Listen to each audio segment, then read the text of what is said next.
Assalamualaikum warahmatullahi wabarakatuh. Perkenalkan, nama saya Aam Indrayan. Pada kesempatan kali ini saya akan mempresentasikan makalah yang berjudul Rekayasa Sistem sebagai Standarisasi Pengendalian Material pada Konstruksi Bangunan. Untuk memenuhi tugas pengujian teori dan praktik pengujian bahan, ujian tengah semester genap. Untuk pendahulunya, latar belakang kontrol kualitas bahan ada kegiatan melakukan pemeriksaan terhadap bahan yang akan digunakan dalam proses konstruksi. Bahan ini sangat penting digunakan karena dengan melakukan pengecekan kualitas bahan pada konstruksi yang digunakan dapat mengetahui bahan yang cocok untuk digunakan pada kegiatan konstruksi. Konstruksi merupakan struktur yang dibuat oleh manusia di mana mencakup keseluruhan bangunan yang terdiri dari berbagai bangunan struktur yang agar dapat bangunan berdiri secara permanen di suatu tempat.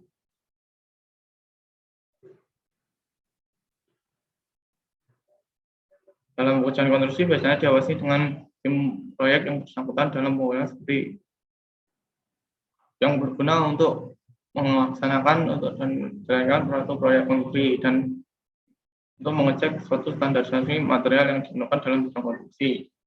Standarisasi material merupakan aturan yang dikeluarkan oleh Asosiasi Institusi Negara Prosedur Material, di mana isi dari aturan meliputi pengelompokan, pengklasan, dan pengaturan cara penulisan serta penserian suatu material. Dengan adanya standarisasi yang jelas, seluruh kalangan dapat menjamin yang sesuai tentang material.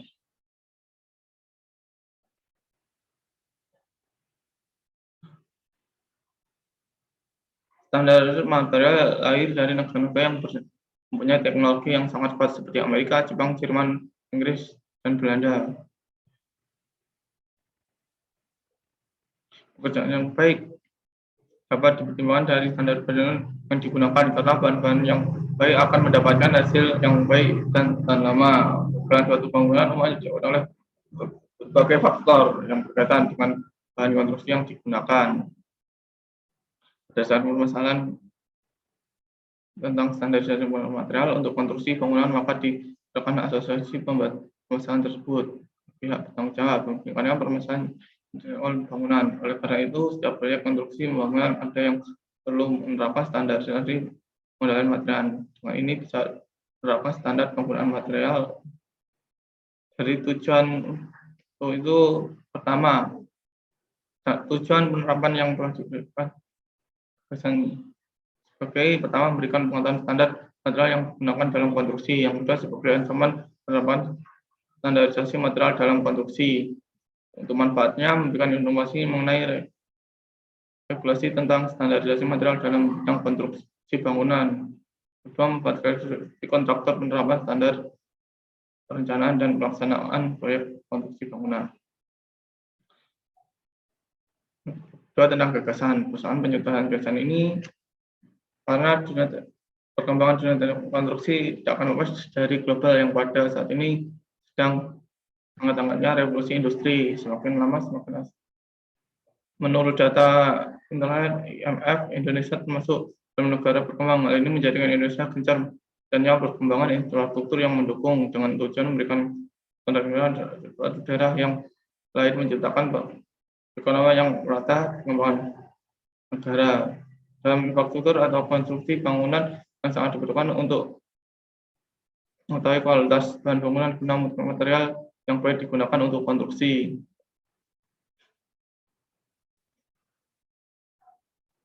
Dalam proyek konstruksi biasanya terdapat tim yang mengatur pekerjaan dan konstruksi.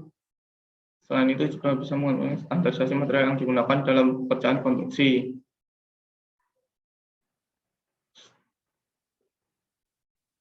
Standar sebagai penyusunan pedoman dan terhadap kualitas bentuk, rasa, dan ukuran dan sebagaimana standar merupakan berbagai yang membuatkan sebuah standar atau pedoman tertentu. Standar material memiliki aturan yang dibuatkan dari Asosiasi Institusi Negara tentang prosedur material. Tawaran solusi untuk penyelesaian gagasan. di era perkembangan konstruksi sekarang, jika ingin konstruksi harus mengetahui standar material konstruksi agar mendapat kualitas konstruksi yang baik. Melalui gagasan tersebut ada beberapa solusi yang dapat dihasilkan, antara lain membuat regulasi standar material proyek konstruksi bangunan yang sesuai dengan pembangunan yang akan diberikan. Berikut adalah beberapa material yang sering digunakan dalam bidang pembangunan konstruksi. Semen merupakan cukup halus yang merupakan karena halus yang apabila tercampur dengan air akan mengeras. Berikut adalah jenis semen dengan standar nomor SNI. Berikut. Yang kedua, agregat halus merupakan material yang dari alam yang berbahan butiran pasir dari pelabuhan atau bahan material pasir yang tuhan gunung. Menurut PPI, standar agregat halus meliputi dari butiran tajam, tidak boleh mengandung 5% lumpur, tidak boleh mengandung bahan organik. Untuk angka kehalusan sebagai berikut. Yang ketiga, agregat kasar merupakan material yang berbentuk melalui penggunaan sungai. Untuk ukuran agregat kasar antara 4,76 mm sampai 150 mm. Agregat kasar mempunyai ketentuan SK SNI S4-19-8A yang dimana harus memenuhi syarat ketentuan. Untuk kekerasan, agregat harus memiliki indeks 5%, bersifat kuat, tidak pecah atau hancur, tidak boleh mengandung lumpur lebih dari 1%, tidak boleh mengandung zat alkali yang mampu merusak, memiliki ukuran butiran panjang lebih dari 20 dan seterusnya. Air, yang keempat, air merupakan zat yang terdiri dari unsur kimia serta berada dalam bentuk gas. Air yang digunakan dalam konstruksi baiknya mengandung jenis air tawar. Untuk standar ketentuan air yang baik ditentukan di SNI 036861-1 versi 2002. Air harus bersih, tidak boleh mengandung benda tidak mengandung garam, memiliki kandungan klorida. Yang kelima, besi. Besi merupakan material altar besi Fe. Ada beberapa jenis yang sering digunakan, antara lain besi beton dan besi embel sihab. Untuk standar ukuran besi yang sering digunakan berdiameter 6, 8, 10, 12, 13, 16, 22, dan 24. Yang kedua, besi embel. Besi ini seperti baloa mempunyai yang memiliki mirip.